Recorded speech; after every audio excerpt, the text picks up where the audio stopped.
Hi weblers, welcome back to my channel. Video को start करने से पहले अगर आप में से किसी ने भी अभी तक मेरे चैनल को सब्सक्राइब नहीं किया है तो प्लीज़ चैनल को सब्सक्राइब, वीडियो को लाइक और नीचे कमेंट करके बताइएगा कि आपको आज का ये पार्ट कैसा लगा।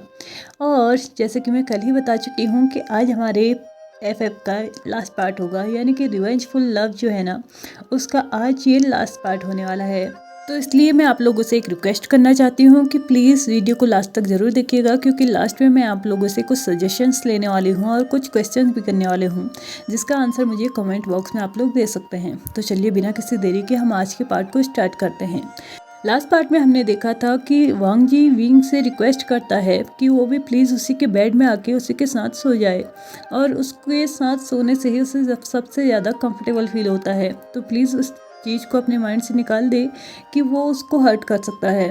इसलिए विंग भी उसकी रिक्वेस्ट को रिफ्यूज़ नहीं करता और उसके बगल में जाके सो जाता है। भले ही वो बेड बहुत ज़्यादा छोटा था, लेकिन वो दोनों एक दूसरे के आर्म्स में इस तरीके से सोए हुए थे कि वो बेड छोटा हो या बड़ा उनको कोई फ़र्क नहीं पड़ रहा था। मुझे तो लगता है कि आज ही किसी न किसी के हाथ से पक्का डांट खाने वाले हैं, क्योंकि एक तो हॉस्पिटल का बेड, ऊपर से ये दोनों एक साथ सोए हुए हैं। तो मेरे ख्याल से शायद इनकी जो प्राइवेसी है उसको भी कोई ना कोई डिस्टर्ब तो करने वाला है, और उसके साथ साथ ये डांट भी खाने वाले हैं। इसी के साथ वो दोनों कंफर्टेबली एक दूसरे के आर्म्स में आराम से सो रहे थे। किसी को कोई चिंता नहीं थी, कोई फिक्र नहीं थी, किसी बात की कोई टेंशन नहीं थी। ऐसा लग रहा था जैसे जो चीज़ वो एक दूसरे से चाहते थे वो अभी पा रहे हों।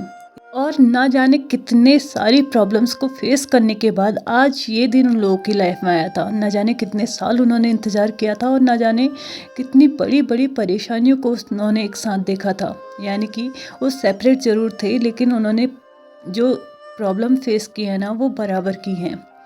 और वो दोनों आज उन प्रॉब्लम्स को भूल के भी एक दूसरे के आर्म्स में एकदम खोए हुए थे, एक दूसरे के सेंट को महसूस कर रहे थे। कुछ समय के लिए एक रूम एकदम सुनसान था, और इसके बाद एक सेंटेंस आता है, और ये हमारी लाइफ का आखिरी प्रॉब्लम था जो कि हम लोगों ने फेस किया था। ऐसा कहते हुए उस शख्स ने अपने हाथ के उस कॉफ़ी मग को टेबल में रख दिया, जिसमें अब एक बूंद भी कॉफ़ी नहीं बची हुई थी। और वो शख्स था लान वांग जी।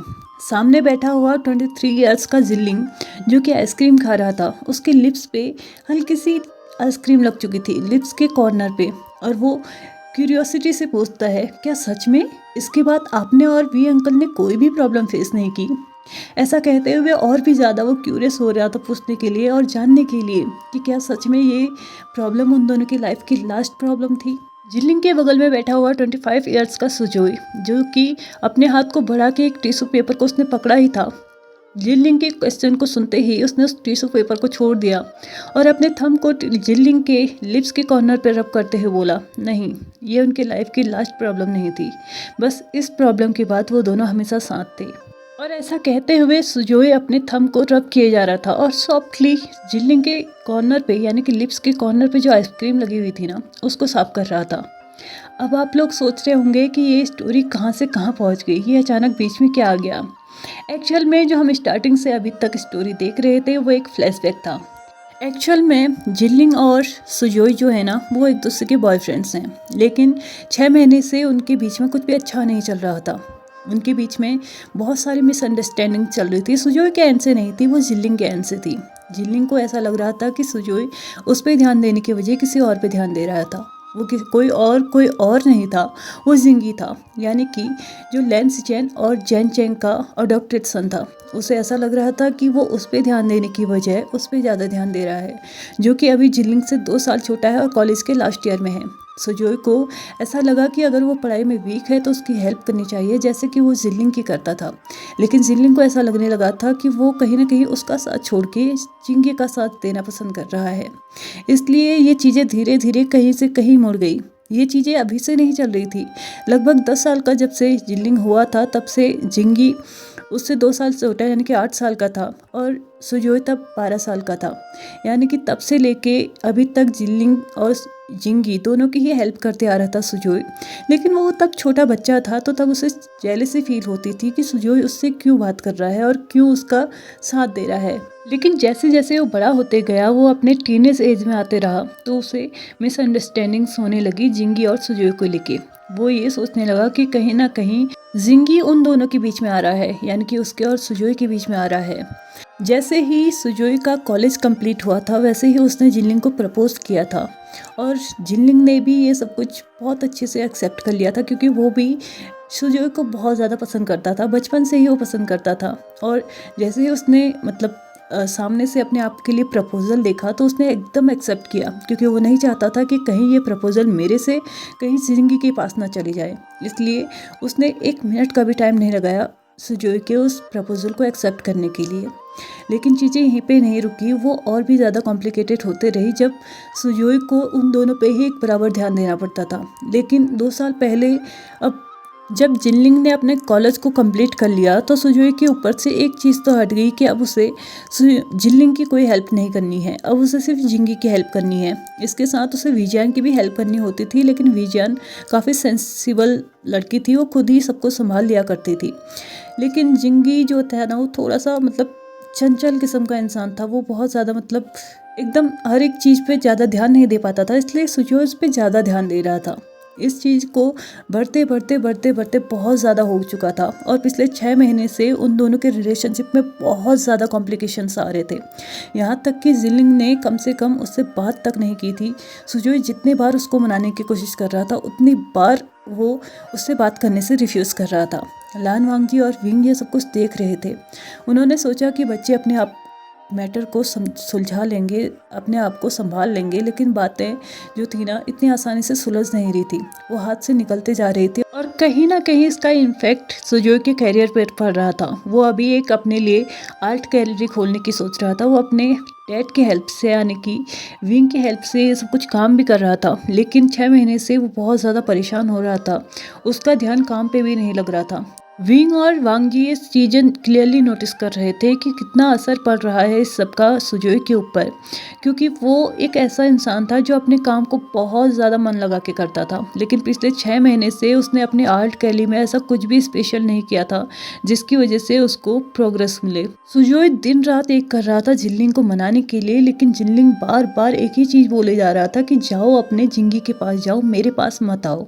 ये बात सुजोई को बहुत ज़्यादा हर्ट कर रही थी, बहुत ज़्यादा परेशान कर रही थी और उसकी परेशानी ना उसके फेस पे क्लियरली विजिबल हो रही थी। विंग और वांगजी ने डिसाइड तो किया था कि बच्चे अपनी इस प्रॉब्लम को खुद ही सॉल्व कर लेंगे, लेकिन आज उन्हें लगा कि शायद ये प्रॉब्लम इतनी आसानी से सॉल्व नहीं होने वाली है। तो तब उन दोनों ने डिसाइड किया कि जो गलती उन्होंने की थी, जो मिसअंडरस्टैंडिंग के चलते उन्होंने अपनी लाइफ को स्पॉइल किया था, वो अपने बच्चों को नहीं करने देंगे। और इसलिए उन्होंने अपनी ये पूरी की पूरी स्टोरी उन्हें बताई, ताकि वो ये चीज़ें समझ सके कि जो चीज़ हम मिसअंडरस्टैंडिंग के चलते कर देते हैं ना, उसकी वजह से जो वक्त गुजर जाता है, जो टाइम निकल जाता है, वो दोबारा हमारी लाइफ में नहीं आता। और जब तक हमें ये समझ में आता है कि हमने गलती कर दी है, तब तक टाइम निकल जाता है। इसलिए ये गलती उनके बच्चे ना करें, इसलिए उन लोगों ने आज डिसाइड किया था कि वो दोनों मिलके अपनी इस स्टोरी को उन्हें बताएंगे और उन्हें ये गलती करने से टाइम से पहले ही रोक लेंगे। और इसीलिए आज वांगजी ने पूरा दिन लगा के उन दोनों को ये स्टोरी बताई थी। हालांकि वहाँ पे विजयान भी बैठी हुई थी, लेकिन विजयान कभी जा रही थी कभी आ रही थी, वो स्टोरी पूरी सुन नहीं रही थी। इसी के साथ जिंगी भी वहाँ पर बैठा हुआ था और वो भी केयरफुली पूरी कंसंट्रेशन के साथ इस स्टोरी को सुन रहा था।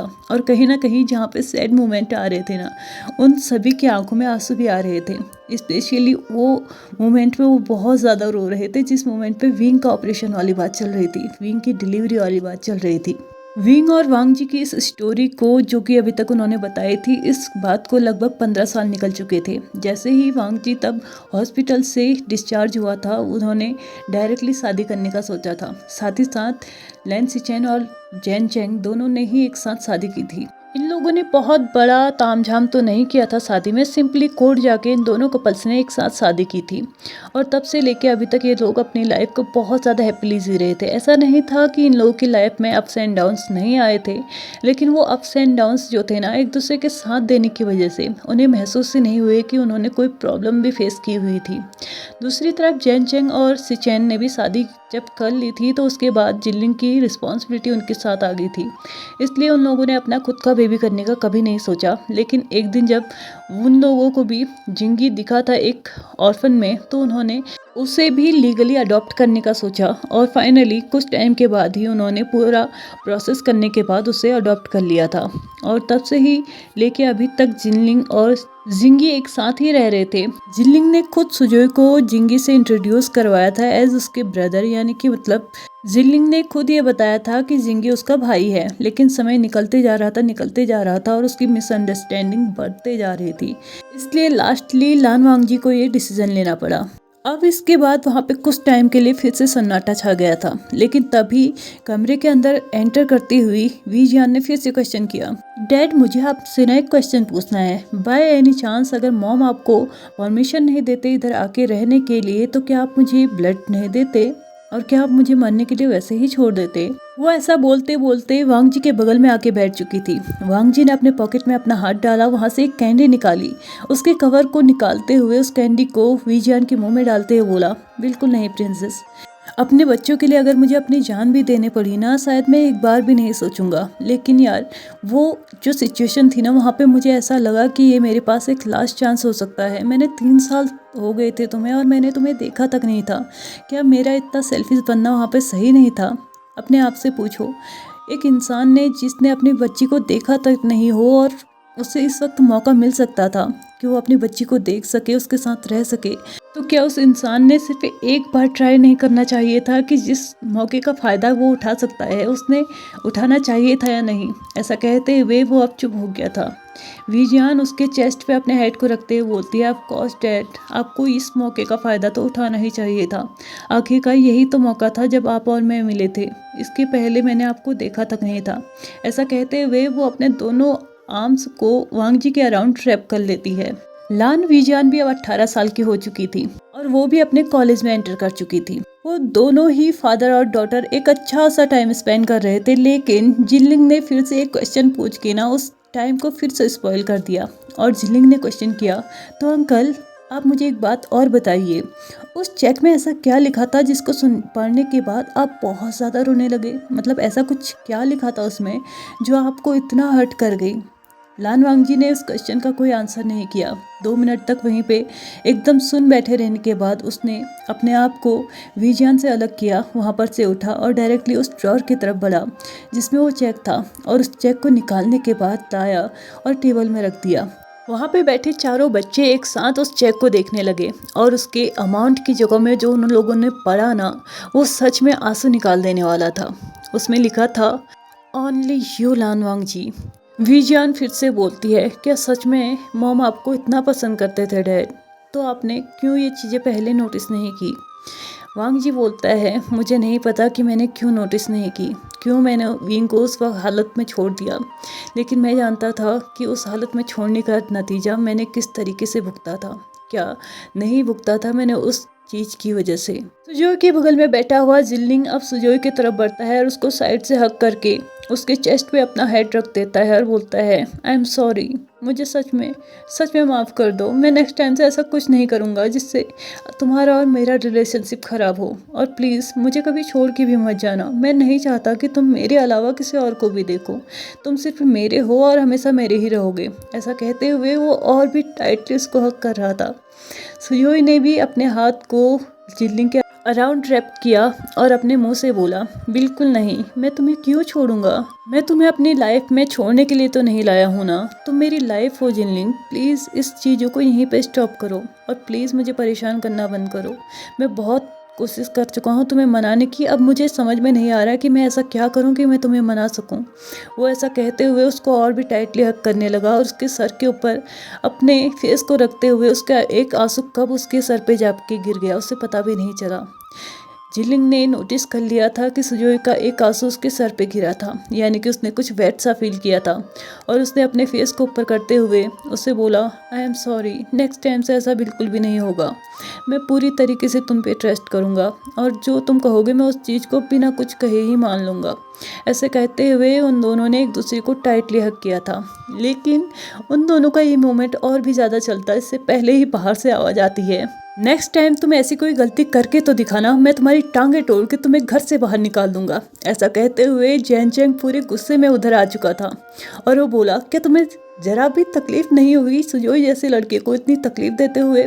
ऐसा कहते हुए वो एकदम एंग्री आइज के साथ जिनलिंग को देख रहा था। जिनलिंग एकदम शॉक्ड एक्सप्रेशंस के साथ जैन चैंग को देख रहा था, क्योंकि उसने अभी तक जैन चैंग को ये नहीं बताया था कि उसके और सुजोई के बीच में क्या चल रहा है। उसने लगा कि एक बार वो अपना पूरा अच्छे से सेटल हो जाए, अच्छे से मतलब कैरियर बना ले, तो उसके बाद वो अपने अंकल को इस बारे में बताएगा। लेकिन उसके अंकल से कहाँ कोई बात छिपने वाली थी, वो सब कुछ पहले से ही ऑब्जर्व कर चुका था और फाइनली विंग उसे बता भी चुका था ये सब कुछ। जिनलिंग इसी शॉक्ड एक्सप्रेशंस के साथ जैन चैंग से पूछता है, अंकल क्या आप सब कुछ जानते हैं? जैन चैंग बोलता है, यहाँ पे सिर्फ तुम ही एक ऐसे गधे हो जिसे लगता है कि तुम्हारे अलावा इस चीज़ों को और कोई नहीं जानता। क्या तुम्हें लगता है कि तुम अपनी फीलिंग्स को इतनी इजीली हाइड कर सकते हो? वो टर्न होता है और विंग के हाथ में जो ट्रे था उसमें से एक कॉफ़ी मग को निकालता है और जिनलिंग के बगल में बैठते हुए बोलता है, वैसे मुझे काफ़ी खुशी है कि तुमने सुजोई जैसे लड़के को अपने लिए चुना है, वरना मुझे तो लगा था न जाने तुम जैसे गधे इंसान किस गधे को उठा के ले आओगे और बोलोगे कि ये मेरा फ्यूचर हस्बैंड है। मुझे कम से कम इस चीज़ में तो रिलीफ फील हुई कि तुमने सुजोई को अपने लिए चूज़ किया है। मैं काफ़ी खुश हूँ इस बात से, लेकिन मैं इस बात से काफ़ी दुखी भी हूँ कि तुम जैसे गधे इंसान ने उसको इतना परेशान करके रखा है पिछले 6 महीने से। क्या तुम्हें पता भी है उसने कितना सफ़र किया है? वो अपने आर्ट गैलरी में भी बिल्कुल भी ध्यान नहीं दे पा रहा है तुम्हारी वजह से, और अब तुम्हारी सजा है कि तुम उसकी हेल्प करोगे। समझ में आया तुम्हें? ऐसा कहते हुए जैन चैंग एक डीप ब्रीथ लेता है और उस कॉफ़ी को सिप करने लगता है। जिनलिंग जो कि आर्ट के बारे में बिल्कुल भी नहीं जानता था, वो सुजोई की तरफ देखता है और बोलता है, प्लीज़ अंकल से बोलो ना कि तुम सारे के सारा काम अकेले ही कर लोगे, तुम्हें मेरी हेल्प की ज़रूरत नहीं है। तुम्हें तो पता है ना आर्ट में मुझे बिल्कुल भी इंटरेस्ट नहीं है, और तुम्हारी हेल्प करने की जगह कहीं ऐसा ना हो मैं तुम्हारा काम बिगाड़ दूँ। ऐसा कहते हुए वो और भी टाइटली सुजोई को हक कर लेता है। सुजोई भी उसके बैग को रफ करते हुए बोलता है, हाँ बिल्कुल नहीं, तुम्हें कोई ज़रूरत नहीं है मेरी हेल्प करने की, तुम बस मुझसे नाराज़ मत रहा करो, इसके अलावा तुम्हारी और कोई हेल्प मुझे नहीं चाहिए।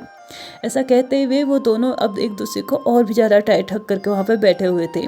तभी एक आवाज़ और फिर से आती है, मुझे लगता है कि हमें इन लव वर्ड्स को यहाँ पे छोड़ देना चाहिए, वरना मुझे नहीं पता कि आगे ये हमारे सामने और क्या करने लगेंगे। ऐसा कहते हुए जिंगी वहाँ से खड़ा हो चुका था और चुपचाप वहाँ से बाहर जाने लगा था। इस बात को और बाकी लोग भी समझ चुके थे और वो भी एक एक करके बाहर जाने लगे थे।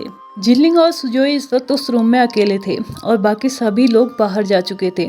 जिंगी कुछ दूर जाके अपने आप को वॉल के सहारे खड़ा करके एकदम वहाँ पे खड़ा हो चुका था।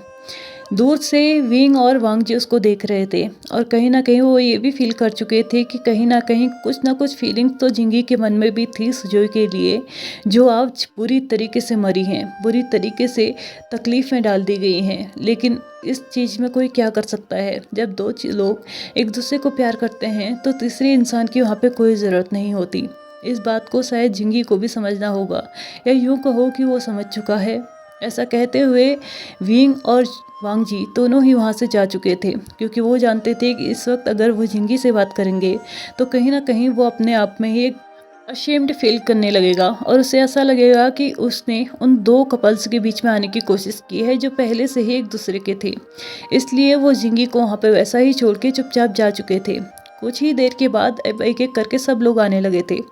आज वीकेंड था तो विंग और वांग जी ने हर किसी को अपने ही घर पे इनवाइट किया था, क्योंकि इन 15 सालों में उन लोगों का रूटीन बन चुका था कि महीने में 1 या 2 बार तो वो ऐसी गैदरिंग कर लिया करते थे जिसमें वो सभी लोगों को बुलाते थे। वहाँ पे सिर्फ वैन किंग के अलावा बाकी सभी लोग आते थे। वैन किंग नहीं आ पाती थी क्योंकि चाहे वहाँ पे वीकेंड हो या कुछ भी हो, वैन किंग की छुट्टी नहीं हो पाती थी, और तब से उसकी छुट्टियों की जो उम्मीद थी ना वो और भी ज़्यादा कम हो गई थी जब भी वो ट्रिपल बोर्ड सर्टिफाइड हुई थी। यानी कि तब से लेके उसको छुट्टियां बहुत ज़्यादा कम मिलती थी, बहुत ज़्यादा रेयर चांसेस होते थे जब उसको छुट्टी मिलती थी, और अगर उस दिन वीकेंड होता था तो ही वो इस गैदरिंग में आ पाती थी, वरना वो नहीं आ पाती थी, क्योंकि वो अब एक ऐसी इंसान बन चुकी थी जिसकी रिक्वायरमेंट बहुत ज़्यादा हो चुकी थी।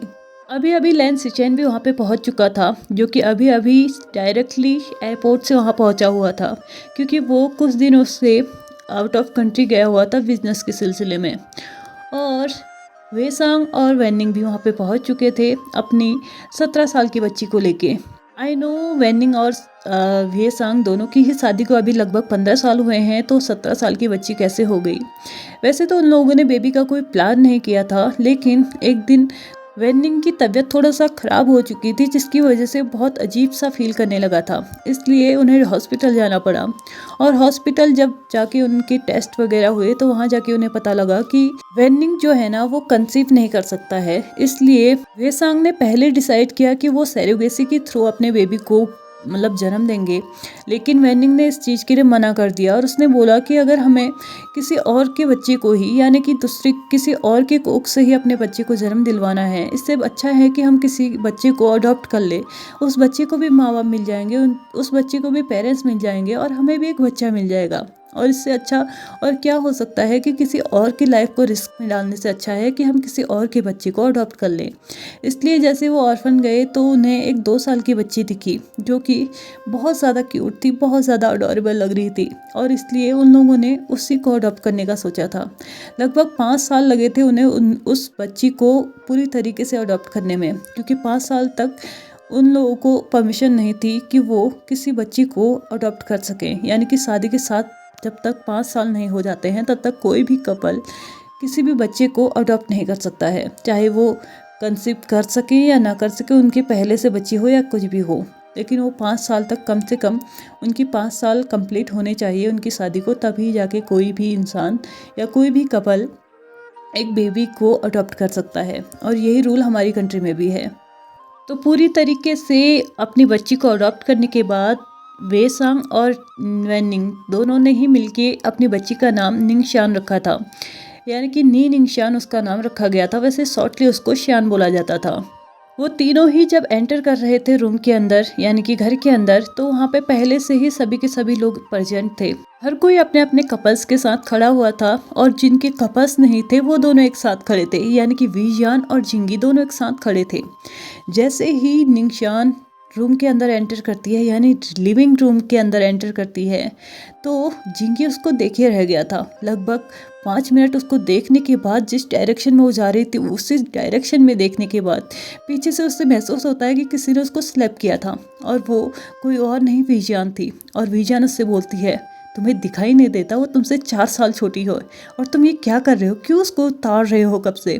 जिंगी बोलता है, मेरे डैड्स के बीच में तो 8 साल का डिफरेंस है, और तुम यहाँ पे 4 साल की बात कर रही हो, क्या फर्क पड़ जाएगा 4 साल में। शान और जिंगी पहली बार एक दूसरे को देख रहे थे, इससे पहले वो कभी एक दूसरे से नहीं मिले हुए थे, क्योंकि जब भी उन लोगों के बीच में गैदरिंग होती थी तो शान वहाँ पे नहीं होती थी, क्योंकि वो आउट ऑफ कंट्री रहती थी, और वो अभी अभी वहाँ से अपनी पढ़ाई कंप्लीट करके चाइना लौटी थी, और वो अब कॉलेज यहीं से करने का सोच रही थी, इसलिए वो वापस लौटी थी, और इसीलिए जिंगी ने पहली बार शान को देखा था। जिंगी की नज़र अभी भी शान पे थी, और शान की नज़र भी अब जिंगी की तरफ बढ़ती है, और वो भी एकदम क्यूटली उसे देख रही थी, और कुछ ही टाइम में उसके फेशियल एक्सप्रेशन चेंज होके क्यूट से साइनेस में बदल चुके थे। ऐसा लग रहा था कि वो भी कहीं ना कहीं ब्लश कर रही थी जिंगी को देखने के बाद। इस स्टोरी के बीच में अब हम थोड़ी सी बात कर लेते हैं जैन चैंग और लैन सिचेन की। वो दोनों एक दूसरे को पसंद तो बहुत पहले से करते थे। लगभग 15 साल का तब जैन चैंग था जब से उसने लैन सिचेन को देखा था, अपने मतलब सामने देखा था, तब से ही वो कुछ अलग फील करता था उनके लिए। लेकिन उन दोनों के बीच में जो एज गैप था ना, उसकी वजह से वो खुद को ये सोचने के लिए एकदम मना करता था कि नहीं, तुम ये नहीं सोच सकते हो, तुम लैन सिचेन के बारे में ये बिल्कुल भी नहीं सोच सकते हो। और जब लैन सिचेन ने जैन चैंग को देखा था तो उसके मन में भी कहीं ना कहीं ये बात हुई थी कि यार कुछ तो अलग है इस लड़के में, कुछ तो अलग बात है, कुछ तो मेरा दिल ये कहना चाहता है कि तुम्हारे लिए ये परफेक्ट है। लेकिन फिर से बात वही होती है कि उन दोनों के बीच का एज डिफरेंस 8 साल बहुत बड़ा डिफरेंस होता है, बहुत ज़्यादा।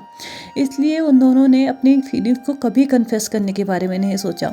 उन्होंने सोचा कि हम दोनों एक दूसरे की लाइफ में शायद परफेक्ट नहीं आते हैं, एक दूसरे को कंप्लीट नहीं करते हैं, इसलिए उन दोनों ने अपनी फीलिंग्स को अपने तक ही रखा। लेकिन आखिर फीलिंग्स कब तक छिपती हैं, कब तक वो अपने आप में ही रहती हैं, कभी ना कभी तो बाहर आ ही जाती हैं। और ऐसा ही हुआ तब जब जैन चैंग का स्कूल कंप्लीट हो चुका था और उसको लग रहा था कि अब उसे गोसुलैन स्कूल से जाना होगा, क्योंकि यहाँ से आगे की पढ़ाई उसे किसी और सिटी में जाके करनी थी और किसी और चीज़ की पढ़ाई करनी थी। उसे नहीं पता चल रहा था कि आज के बाद वो क्या करेगा, क्योंकि यहाँ रहने तक तो वो कभी ना कभी लैन सिचेन को देख ही लिया करता था, लेकिन अब उसके पास ये चीज़ें अब नहीं रह चुकी थी और उसको लैन सिचेन को देखने का अब मौका शायद नहीं रहेगा। इसलिए वो वहाँ से जाने से पहले एक लंबा सा लेटर, बहुत बड़ा लेटर, करीबन 2-3 पेज का लेटर, उसमें अपनी पूरी फीलिंग्स, सारी की सारी बातें, जो जो वो फील करता था, जो जो वो इन फ्यूचर उसके साथ करना चाहता था, और न जाने कितना कुछ लिख के उसने डायरेक्टली जाके लैन सिचेन के रूम में रख दिया था। यानी कि रूम में नहीं, उस केबिन में रख दिया था जो कि टीचर्स के लिए स्पेशली असाइन किया गया था। और लैन सिचेन उस वक्त वहाँ पे एज ए टीचर काम करता था, तो उसने उस टीचर के केबिन में जाके उस लेटर को रख दिया था और बाहर से बड़े बड़े शब्दों में लिखा था, फ्रॉम जैन चैंग टू लैन सिचेन। लैन सिचेन जैसे ही उस लेटर को पढ़ते हैं, वो पहले तो बहुत ज़्यादा खुश होते हैं ये सोच के कि जो फीलिंग्स उसके मन में थी वही फीलिंग्स जैन चैंग के मन में भी है उसके लिए। लेकिन फिर से उसे याद आता है अपना वो एज गैप, जो कि सबसे बड़ा प्रॉब्लम बना हुआ था उन लोगों के रिलेशनशिप में। 1 साल 2 साल ऐसे ही निकल चुका था। जैन चैंग ने सिचेन के एंड से कोई भी रिप्लाई नहीं पाया था और अब उसको होप भी नहीं थी कि कोई रिप्लाई भी आएगा। लेकिन एक दिन जब वो कॉलेज से लौट रहा था, उस दिन विंग कॉलेज नहीं आया था, वो अपने इम्पोर्टेंट काम से कहीं गया हुआ था, तो वो अकेले ही आ रहा था। तो तभी उसे अपने सामने डायरेक्टली लैन सिचेन दिखता है और वो लैन सिचेन उससे पूछता है कि क्या वो उसके साथ कॉफ़ी पी सकता है। जैन चैंग भी मना नहीं करता, चुपचाप उसके पीछे पीछे चलने लगता है। वो लोग अपनी गाड़ी में नहीं जा रहे थे, पैदल चल रहे थे।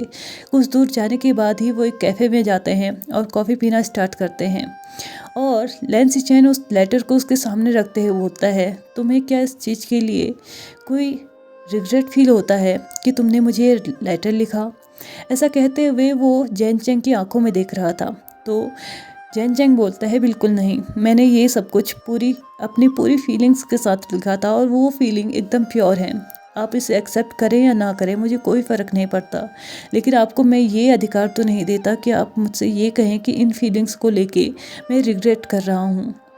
इसी के साथ लैन सिचेन उससे क्वेश्चन करता है, तो क्या ये ऑफ़र अभी तक अवेलेबल है?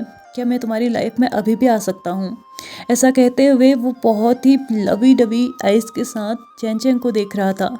जैन चैंग की आंखों में से आंसू गिरने ही वाले थे, क्योंकि जिस चीज़ की उम्मीद उसने बिल्कुल ही छोड़ दी थी, वो अचानक आके उसके सामने खड़ी थी, और वो भी एक पॉजिटिव वे में, एक ऐसे तरीके से जिस तरीके से उसने कभी उम्मीद ही नहीं की थी। और वो बोलता है, अगर 10 साल बाद आके भी आप मुझसे ये क्वेश्चन करते ना, तो शायद मेरा तब भी आंसर हाँ ही होता। ऐसा कहते हुए उन दोनों ने एक दूसरे को टाइटली हग किया था, किस किया था और पता नहीं क्या क्या किया था, ये चीज़ें वही जाने। और यहाँ पर से इन लोगों की लव स्टोरी की स्टार्ट हो चुकी थी और एंड आज ये हो चुका था कि उन लोगों की शादी हो चुकी थी और वो एक दो बच्चों को एक साथ पाल भी रहे थे। तो अब आते हैं हम अपने प्रेजेंट टाइम में। प्रेजेंट टाइम में सारे के सारे जो एल्डर्स थे वो एक साथ बैठे हुए थे और जो बच्चे थे ना वो अलग बैठे हुए थे। जिनलिंग और सुजोई तो एक साथ बैठे हुए थे और जो दूसरा कपल था वो भी एक साथ बैठे हुए थे, यानी कि निंगशान और जिंगी भी एक साथ बैठे हुए थे। और उन दोनों कपल्स के बीच में बैठी हुई थी वीजान, जो कि इस वक्त पूरी तरीके से सिंगल थी। उसकी लाइफ में कोई आया ही नहीं था और उसकी हरकतें देखने के बाद किसी को उम्मीद भी नहीं थी कि इतनी इजीली कोई आएगा भी, क्योंकि वो हमेशा लड़ाई झगड़े के लिए ही तैयार रहती थी और किसी के साथ भी मतलब एकदम स्ट्रेट फॉरवर्डली बात करती थी। उसके मन में जो भी आता था वो डायरेक्टली बोल देती थी, बिना ये सोचे कि सामने वाला इंसान उसके बारे में क्या सोचेगा या उसे कैसा फील होगा। निंगशान और जिंगी दोनों ही एक दूसरे की कंपनी को एंजॉय कर रहे थे और वो दोनों अपने नंबर्स को भी एक्सचेंज कर चुके थे। टाइम निकल चुका था, दिन भी निकल चुका था और इसी के साथ हर एक चीज़ ठीक भी हो चुकी थी। अगले दिन निंगशान और जिंगी दोनों ही डिसाइड करते हैं कि वो अपने फर्स्ट डेट के लिए जाएंगे। दूसरी तरफ वीजान को भी अपने कॉलेज के ट्रिप में जाना था और इसी के साथ विंग और लान वांगजी दोनों ही डिसाइड करते हैं कि वो अपने बच्चों को भी डेट पे भेजेंगे, यानी कि जिनलिंग और सुजोई दोनों को ही वो लोग डेट पे भेजेंगे। लेकिन सुजोई पहले मना कर देता है क्योंकि उसके पास बहुत सारा काम था करने के लिए। लेकिन विंग उससे बोलता है कि तुम्हारे आने से पहले सारा काम कंप्लीट हो जाएगा और तुम्हें तुम्हारे होने वाले इवेंट के लिए ज़रूरत नहीं है ज़्यादा ध्यान देने की या मतलब टेंशन लेने की। मैं सब कुछ संभालूंगा, तुम जाके सिर्फ इंजॉय करो। ऐसा कहते हुए उन लोगों की जो प्लानिंग थी वो फिक्स हो चुकी थी और वो सभी लोग अपने अपने रूम्स में जा चुके थे सोने के लिए। जो अपने घर जाने वाले थे वो अपने घर जा चुके थे। अगली सुबह वीजान सुबह सुबह उठ के जा चुकी थी अपनी कॉलेज ट्रिप के लिए और जिनलिंग और सुजोय भी जा चुके थे अपने डेट के लिए। अब वो लोग शाम को ही आने वाले थे या यूँ कहो कि लेट नाइट आने वाले थे। अब विंग भी घर का पूरा काम करने के बाद वांग जी की हेल्प के साथ अब वो भी बैठ चुका था अपने लैपटॉप को लेके काउच पे, क्योंकि उसे सुजोई के आने से पहले सब कुछ रेडी करना था, हर एक चीज़ तैयार करना था। लेकिन वांग जी उसके बगल में आता है, उसको उठाता है, अपने लैप पे बैठाता है, अपने पैरों को टेबल के ऊपर रख देता है। विंग भी अपने पैरों को उसके ऊपर फोल्ड करके और अपने हेड को उसके चेस्ट पे रेस्ट करने देता है और फिर भी वो कंटिन्यू अपने काम को कर रहा था। वांग जी की ये आदत बन चुकी थी कि जब भी विंग काम करता था घर में तो वो ऐसे ही उसको अपने लैप पे बैठा के रखता था और जब तक उसका काम फिनिश नहीं होता था वो तब तक उसको ऐसे ही हक करके बैठता था। कभी उसके बालों से खेलता था, कभी उसके नेक पे किस करता था, तो उसके कभी पीछे से मतलब उसके बैक पे कुछ ड्रॉ करता रहता था। मतलब वो कुछ ना कुछ खचर पचर लगा रहता था। लेकिन वो तब ऐसा करता था जब विंग काम करता था। बाकी जगह बाकी टाइम पे तो वो खुद ही अपने आप में एंजॉय करने लगते थे। वांग जी इस वक्त भी विंग के नेक से अपने नोज को रब करते हुए बोलता है, तो माय हस्बैंड, क्या तुम मुझे बताओगे कि आज नाइट का हमारा क्या प्लान है? क्या तुमने हमारी डेट के बारे में कुछ नहीं सोचा है? विंग बोलता है, अगर नाइट से पहले मेरा काम खत्म हो जाता है तो हम डेली की तरह ही अपने छत पे ही जाके अपना डेट सेलिब्रेट करेंगे। अगर नहीं होता है तो तुम भूल जाओगे हम कोई डेट भी करने वाले हैं। वो फिर से बोलता है, मिस्टर हस्बैंड, हम लोग 53 ईयर्स के हो चुके हैं। क्या तुम्हें अभी तक सिर्फ डेट की ही पड़ी हुई है? क्या तुम्हें नहीं लगता कि अब हमें एकदम सीरियसनेस के साथ अपनी लाइफ को देखना चाहिए? वांग जी बोलता है, इतना भी सीरियस मत हो जाओ कि तुम्हें आईसीयू रूम की तरह ये घर भी लगने लगे। तुम्हें नहीं पता कि बार बार वहाँ जाना कितना गंदा लगता है, कभी तुम्हारे लिए, कभी बच्चों के लिए, कभी खुद के लिए। वहाँ पे मैं अब नहीं जाना चाहता। वहाँ की फीलिंग वहीं के लिए छोड़ दो और प्लीज़ यहाँ पे वैसे मत रहा करो। ऐसा कहते हुए वो विंग को और भी टाइटली हक कर देता है। लगभग 3 घंटे निकल गए थे। विंग का काम अभी तक कंप्लीट नहीं हुआ था, लेकिन विंग चुपचाप अब वांग जी के लैप में से उठ गया था, क्योंकि 3 घंटे से वो उसके लैप पे बैठा हुआ था। कहीं ना कहीं वांग जी को इसका इफेक्ट पड़ रहा होगा। वो मतलब फील कर पा रहा होगा उस पेन को, क्योंकि एक इंसान को अपने लैप में 3 घंटे तक बैठाना बहुत बड़ी बात होती है। वांग जी अभी भी नहीं चाहता था कि विंग को इस तरीके से छोड़े, लेकिन वो भी तो बहुत टायर्ड फील करने लगा था। लेकिन अब दिन का टाइम निकल चुका था तो वो भी अपने खाने के लिए कुछ ना कुछ बनाने की कोशिश करता है। इससे पहले ही विंग बोलता है, बिल्कुल नहीं, तुम मेरे किचन में एंटर भी नहीं करोगे। ऐसा कहते हुए विंग बोलता है, मैं नहीं चाहता कि मुझे मेरा काम छोड़ने के बाद पूरे किचन की सफाई करनी पड़े और तुम वहाँ पे आने के लिए एकदम बैन हो। तुम्हें वहाँ पे जाने की बिल्कुल भी परमिशन नहीं है। तुम बाहर से कुछ भी ऑर्डर कर सकते हो, लेकिन प्लीज़ मेरे किचन के अंदर मत जाना। ऐसा कहते हुए उसने बड़ी बड़ी आंखें वांग जी को दिखाई और वांग जी भी चुपचाप उसके बगल में आके बैठ गया, अपने फ़ोन को लिया और बाहर से ही कुछ खाने के लिए ऑर्डर कर दिया। लगभग शाम का समय निकल चुका था और अब वो विंग से पूछता है, तुम्हारा कितना काम और बचा है? विंग बोलता है, बस 1-1.5 घंटे में सब कुछ कंप्लीट हो जाएगा। तुम्हें तो पता है ना कि इसी कंडीशन के साथ सुजोय जिलिंग को लेके डेट पे गया है। अगर मैं इस काम की रिस्पॉन्सिबिलिटी नहीं लेता तो वो कभी भी नहीं जाता। वांग जी बोलता है, ठीक है, मैं बाहर से डिनर ऑर्डर कर रहा हूँ और मैं उस डिनर को आज ऊपर डेकोरेट करूँगा, यानी कि हम लोग टेरेस पे तारों को देखते हुए डेली की तरह अपने डेट को एंजॉय करेंगे और वहीं पे चुपचाप काम कंप्लीट करने के बाद आ जाना। मुझे ज़रूरत नहीं पड़नी चाहिए कि मैं तुम्हें बुलाऊं। विंग बोलता है, ठीक है, मैं वहाँ पे पहुँच जाऊँगा। ऐसा कहते हुए वांग जी भी वहाँ से जा चुका था डायरेक्टली छत की तरफ और वो वहाँ पे जाके उस रूम को डेकोरेट करने लगता है जो कि उन्होंने स्पेशली अपने लिए बनाया था। वो पूरा ग्लास का रूम था, यानी कि उसकी जो वॉल्स थी ना वो ग्लास की बनी हुई थी, जिससे क्लियरली बाहर का व्यू शो होता था। लेकिन अंदर ज़्यादा ना गर्मी थी ना ही ज़्यादा ठंड थी, इसलिए स्पेशली ठंड के दिनों के लिए वो बनाया गया था। क्योंकि विंग और वांग जी को स्नोफॉल देखना बहुत ज़्यादा पसंद था, लेकिन स्नोफॉल में मतलब अपने आप को ठंड में अकड़ाना पसंद नहीं था।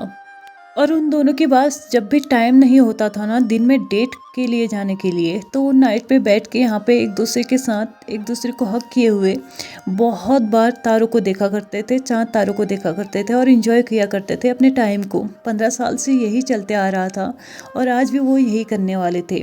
जैसे ही विंग छत पे पहुंचता है, वो देखता है कि वो रूम बहुत अच्छे से डेकोरेट था।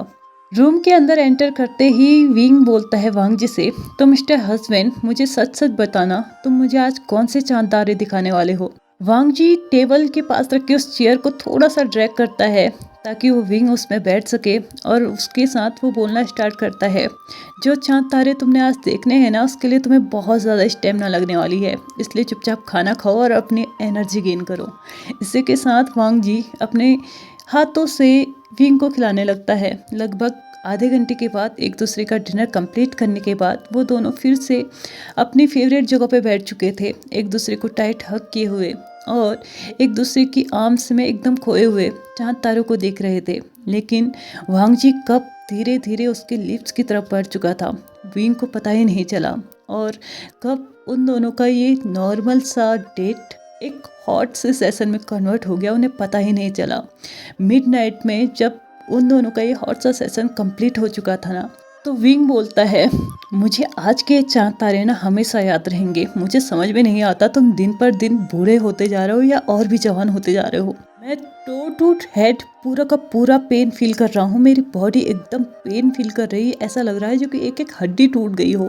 मुझे समझ में नहीं आता तुम लेंस इतने वाइल्ड क्यों हो जाते हो। उधर मेरा जेन चेंग मेरा भाई, वो भी हमेशा परेशान रहता है, और इधर मैं, मुझे समझ में नहीं आता है तुम लेंस इतने ज़्यादा वाइल्ड क्यों रहते हो। क्या तुम इतने ज़्यादा एग्रेसिव हो जाते हो अपने मेट को देखने के बाद। वांग जी बोलता है, अपने मेट को देखने के बाद नहीं, हम लोग सिर्फ तुम दोनों भाइयों को देखने के बाद ये सब कुछ फील करते हैं। भाई जेनचेंग को देखने के बाद ही फील करते हैं, तो मैं तुम्हें देखने के बाद, इसके अलावा कोई भी हमारे सामने आ जाए ना, तो हम ये सब कुछ फील ही नहीं कर सकते।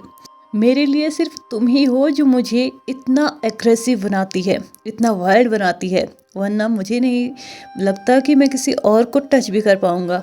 और याद रखना, हमारी लास्ट सांस तक ये सब कुछ चलता रहेगा और तुम्हें ये सब कुछ बेयर करना पड़ेगा। आई नो तुम बोल रहे हो कि तुम्हें पेन हुआ है, लेकिन मुझसे ज़्यादा प्लेजर फील तुम्हें ही हुआ है। ऐसा कहते हुए वो विंग को अपने पास खींचता है और टाइटली हग करते हुए अपने और उसके ऊपर उस ब्लैंकेट को उड़ाते हुए बोलता है, तो चलो अब हम ओरिजिनल चांद तारों को देखते हुए अपनी स्टेट को कंप्लीट करते हैं।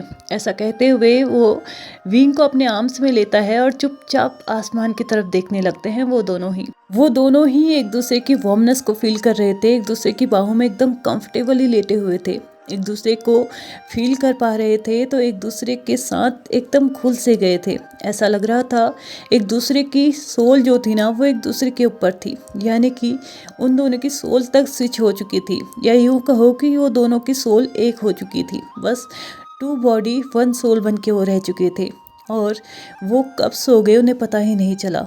और इसी के साथ हमारा ये एफएफ भी यहाँ पे ख़त्म हो जाता है। तो मुझे कमेंट करके ज़रूर बताइएगा कि ये एफएफ की एंडिंग आप लोगों को कैसी लगी, और ये पूरा का पूरा एफएफ आप लोगों को कैसा लगा, प्लीज़ मुझे कमेंट करके ज़रूर बताइएगा। और इसी के साथ इस एफएफ को मैं यहीं पे ख़त्म करती हूँ। इसी के साथ मैंने बोला था कि एंडिंग में मुझे आप लोगों से कुछ पूछना है। मैंने बोला था कि मैं एक Q&A सेशन रखूँगी, लेकिन आप लोगों में से किसी के भी कोई क्वेश्चन नहीं आए हैं, तो उस Q&A क्वेश्चन को करने से अच्छा है कि मैं अब सीधे नेक्स्ट एफएफ को ही एक्सप्लेन कर दूंगी। 2-3 दिनों में मैं उसे स्टार्ट कर दूंगी, क्योंकि मेरी हेल्थ इश्यूज चल रहे हैं, तो मुझे भी लगता है कि मुझे कुछ दिनों तक रेस्ट करना चाहिए। लेकिन इससे पहले मेरे पास एक कमेंट आया है जो कि कुछ इस तरीके से है। इनका कहना है कि इनके पास कोई क्वेश्चन तो नहीं है, एक सजेशन है कि ये मुझे कुछ पॉइंट्स देंगी, कुछ टॉपिक देंगी जिसमें ये मेरे ओपिनियन जानना चाहती हैं, और ये चाहती हैं कि इसी के रिलेटेड मैं कोई अलग मतलब चैनल बनाऊं और उसमें अपने ओपिनियंस को शेयर करूं। जिसके लिए टॉपिक ये मुझे खुद देंगे या कोई और देगा मुझे नहीं पता। वैसे मुझे भी ये मतलब सजेशन काफ़ी अच्छा लगा था, बहुत अच्छा लगा था। तो इस मैटर में मैं आप लोगों के सजेशंस चाहती हूँ कि आप लोग क्या सोचते हैं इस बारे में। इसमें आप लोग मुझे कोई टॉपिक देंगे और उसमें मैं अपने ओपिनियन आप लोगों को बताऊंगी। देखिए, मैं कोई भी चैनल क्रिएट कर लूँ, मैं कुछ भी कर लूँ, सपोर्ट करने वाले मुझे आप ही लोग हैं और आप ही लोग मुझे सजेशन भी दे सकते हैं। इसलिए मैं आप ही लोगों से सजेशन मांग रही हूँ कि मुझे क्या करना चाहिए। अगर आप लोगों को भी इनका ये सजेशन सही लगता है तो प्लीज़ मुझे कमेंट करके बताइएगा कि मुझे क्या करना चाहिए। तो चलिए इसी के साथ मैं आज के इस पार्ट को भी ख़त्म करती हूँ। Thank you so much for watching my video and bye bye and wait for the next FF।